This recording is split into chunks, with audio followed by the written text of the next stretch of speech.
porque Antonio habla de él mismo cuando está escribiendo el poema Mateo, ¿no? Porque está hablando de su propia tradición histórica y literaria y poética. Está hablando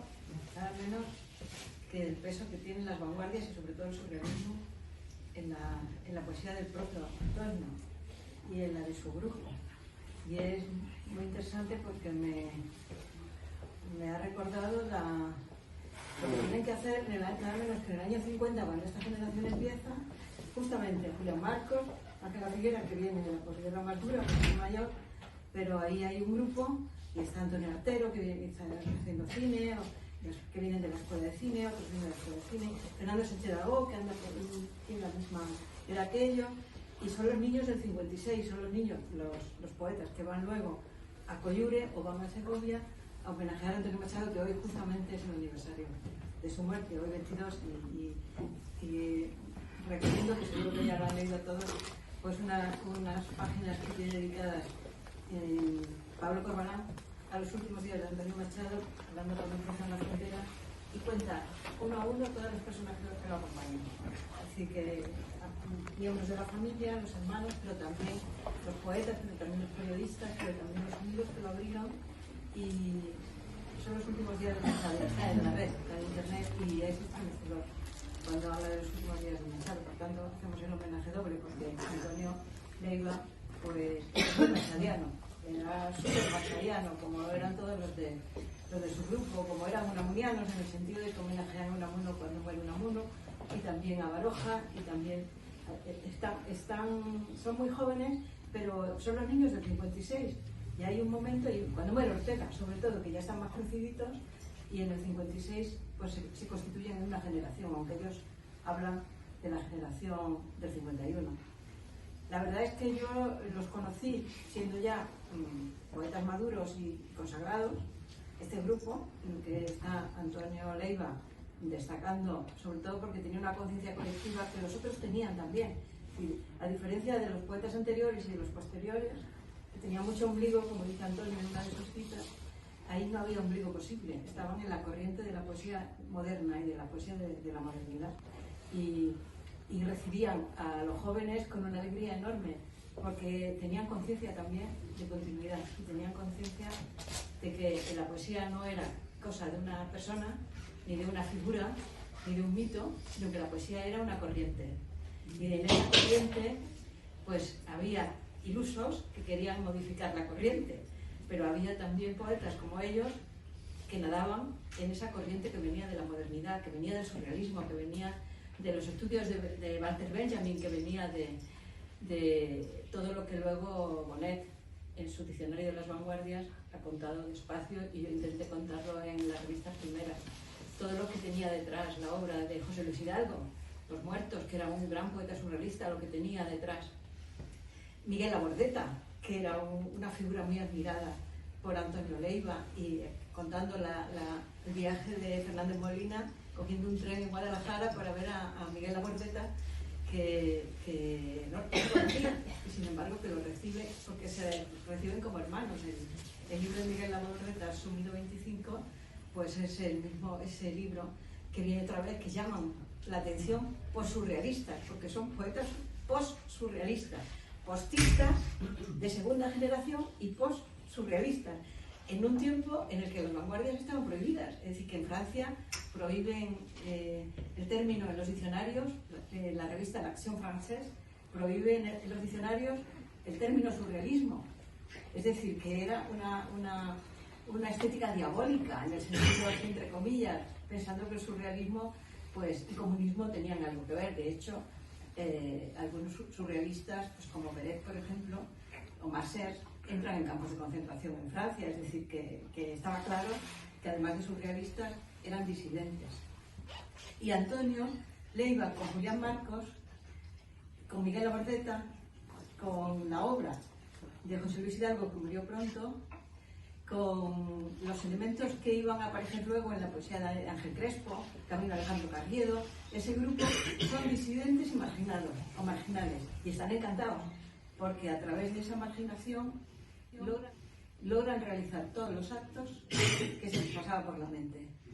Es decir, por muchos alcaldes que hubiera, por mucha censura que hubiera, iban avanzando de una forma vertiginosa en la estética y en la estética renovadora, que es la estética de la modernidad, mientras los poetas mayores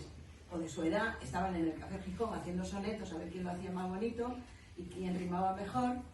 Los postistas se van al Café Castilla, se suben en las mesas,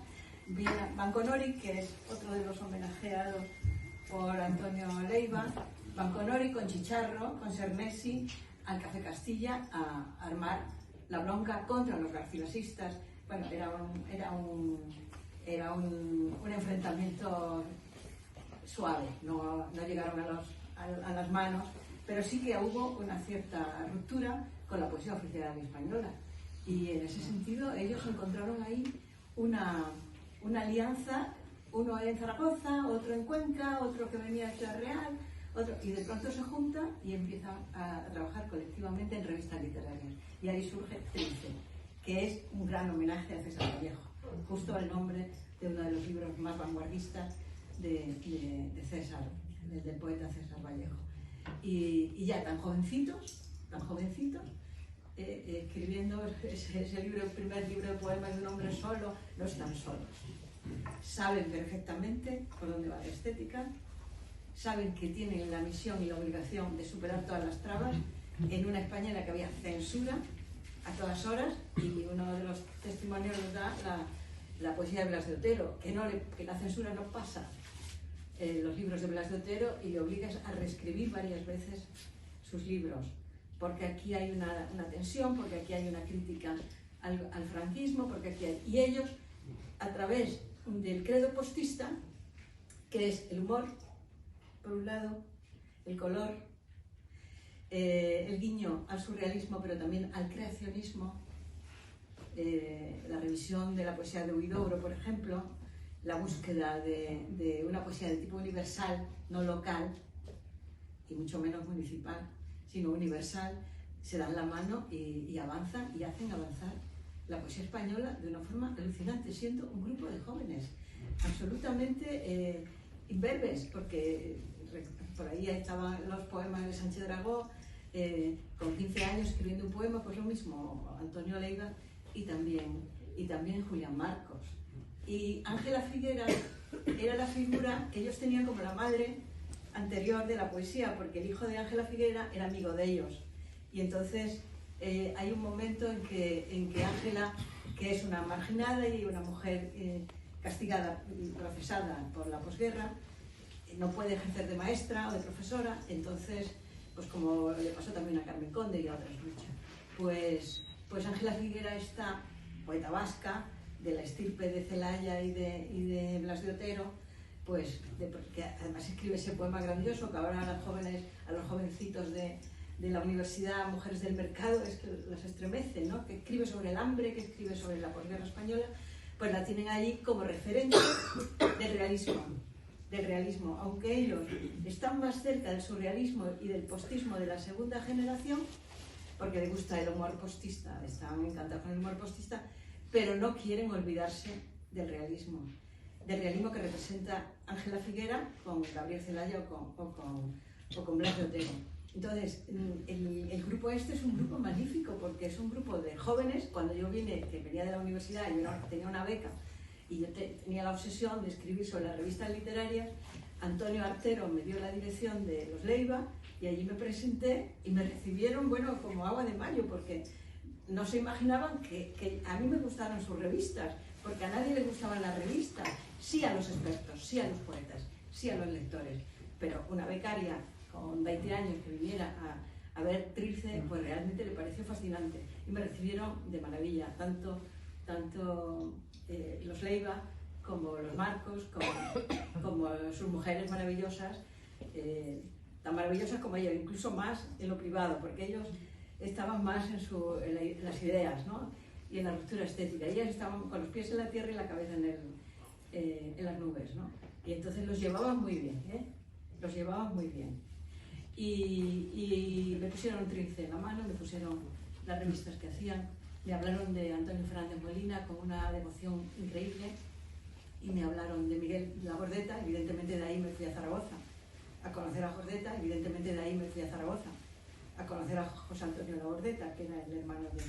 de Miguel, y por ellos conocí a Ángel Crespo, que estaba en el extranjero, y también a Gabino Alejandro Garriedo, y todos eran postistas de la segunda generación. Ya Ori se quedaba un poquito más lejos, en Francia, y los postistas mayores se quedaban en su estética, porque publicaron un solo número de postismo y un solo número de Cerbatana, y de pronto Leiva y Marcos buscaron la caverna, le llamaban a la Galería Orfila una gran caverna donde podamos exponer nuestras cosas y también unirnos con los pintores. En ese momento es también muy propio de los surrealistas, que hay los surrealistas eran pintores, casi todos, y ellos están en esa estética y de pronto ya se unen con una generación de pintores de las que vosotros sabéis mucho más que yo, porque estáis aquí en el lugar sagrado de esa unión de pintores y poetas. Bueno, yo había escrito, pero como está publicado no voy a repetir nada, porque ya me he enrollado. Veis que los profesores no los podéis invitar a que hablen, porque tenemos siempre los másteres de 2 horas, y entonces eso tenemos que... Simplemente deciros de lo que publicamos ya, que lo tenéis, que lo habéis amorosamente reenviado, los artículos que hemos publicado. Hay una, había en esa generación también Gloria Fuertes, que en las revistas del Arquero de Poesía que dirigía Gloria, y La Calandria y Doña Envina y todo, pues están todos unidos como verdaderos hermanos, están ahí encantados, y con ellos crearon el paraíso en la tierra a través de la poesía y las palabras reivindicativas, ¿no? Pero palabras siempre con el toque de humor, con el toque de sueño, con el toque, lo mismo que el poema que nos has leído, con el elemento del inconsciente. De hecho, Walter Benjamin ya había dicho que el surrealismo era la manifestación de la inteligencia europea, la más alta manifestación de la inteligencia europea. Y ahí se quedó eso, ¿no? Entonces, Ricardo Zamorano, ya que ilustraba ya empezó, bueno, tenía ya una gran obra, y Manuel Arroyo, que era el editor de Turne, y Pepe Esteban, que fue editor de Turne. Bueno, se juntaron todos en este barrio, en Turne de Chamberí, porque Turne está aquí al lado y estaba en manos de Pepe Esteban y Manuel. Eran un poco ácratas del PC, porque todos decían que eran comunistas, pero eran ácratas totales en sus prácticas y en sus dichos. Ese era el único grupo de ácratas poetas del PC, porque el PC, que era la única organización que había en pie en todas partes. En España también había agrupaciones del Partido Socialista y sindicatos que empezaban, pero no tan atrevidos, ¿no? Y digo porque el homenaje a Machado, que se hizo en Baeza en 1966, se salió de la Comisión de Cultura del Partido Comunista de España, que luego ya pues captó sus simpatizantes, y de hecho la convocatoria la hizo una militante, que era Aurora de Albornoz, la gran machadiana. Aurora de Albornoz hizo el discurso machadiano de la llamada a los poetas de España para que fuesen en el 66 a Machado. También Antonio estuvo en Acento Cultural, que fue una revista impresionante, la primera que empezó a hablar de una generación nueva, que ya no era estrictamente de posguerra, sino que era una generación de ruptura. Realmente fueron una generación que rompieron todos los moldes de posguerra y dieron un paso al frente, no solo ya como organización, sino que organizó el Congreso de Escritores Jóvenes en el 56, que fue impresionante. Todo estaba prohibido, pero todo se fue haciendo, porque ellos buscaban, ¿no?, los laberintos para no castrar la libertad de expresión y la libertad de poética, ¿no? Entonces, Antonio era un apasionado de ese grupo, gracias a él, que se ha sostenido hasta ayer mismo. Pues esa tradición ha quedado tanto en sus libros como en sus proyectos, exposiciones, editoriales, gestión cultural, publicaciones, y de hecho en la Macama para despertar al Gallo del Viento, que lo presentó aquí hace muy poco, que lo presentasteis aquí, pues realmente Antonio hace una revisión minuciosa, con mucho sentido del humor, con guiños a todas las personas que ha conocido y ha admirado, con su pedestal a Federico García Lorca, con la mano amiga de Mahmoud Shok, con las referencias a los lugares granadinos, a la Granada andalusí, a la Fuente de las Lágrimas. al asesinato de García Lorca y a la complicidad con el drama español, sin decir que está tocando esa parte del drama español que es verdaderamente trágico y de lo que todavía quedan coletazos, ¿no? El caso es que él aprovecha para hacer también su lectura y hacer su crítica literaria, porque él habla también de la poesía que se hace en su tiempo y la que se hace incluso ahora. Y hay un momento en que se recuerda de Rafael Alberti, que también es otro de sus debilidades, que escriben, que cantan los poetas andaluces de ahora. Y de pronto da su opinión como crítico literario, ¿no? Es la expresión de un veterano que está estableciendo una poética. Dime, caballero Bonal, José Manuel, tú, que en 2 días de septiembre resumiste tu vida para contarla y que sabrás en pocas palabras decirlo. Dímelo tú, escribe. Si el del ojo de gato no responde, postismo lírico, Gregorio Piético, chicharrótico de Ori, Carlos el Mundo, es decir, toda la cohorte de sus mitos, soy del odio tenue a vieja manada de algún duende nigromante, que cantan, si cantan, y no pierden el tiempo, mirándose embelesados los unos a los otros, para admirarse de la tonta redondez de sus ombligos, los poetas andaluces de ahora. Con lo cual se lanza ya a juzgar como buen juez y es otro homenaje al postismo, ¿no? En ese sentido yo creo que hay un filón en la parte poética y literaria de Antonio, también la pictórica la veréis vosotros ahora. Hay un filón para saber que la lectura que realiza del siglo XX, desde el 27, con las vanguardias, el 27 hasta hoy, hay que hacerle muchísimo caso, porque él no ha buscado que lo endiosen, ni ha buscado, como he dicho siempre, lleno de modestia, no ambiciono nada, solamente estar con mi gente, con mis compañeros, con mis amigos, porque esa es su fuerza. Cuando dice, quiero estar, no ambiciono nada, quiero estar con los míos, esa es la canción del romance del Conde Arnaldos. Yo no digo mi canción, sino a quien conmigo va. Sabe perfectamente que yo digo mi canción, mi vida, mi tiempo, a quien conmigo va. Y quien con Antonio Leiva iba y va, e irá, son justamente ese tipo de poeta, nada narcisista, consciente de que la poesía es un río,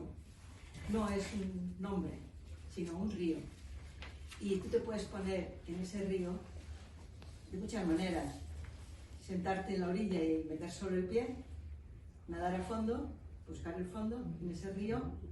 intentar hacer un puente para no mojarte y querer o no cambiar la corriente de ese caudal. Y Antonio sabía que sus amigos,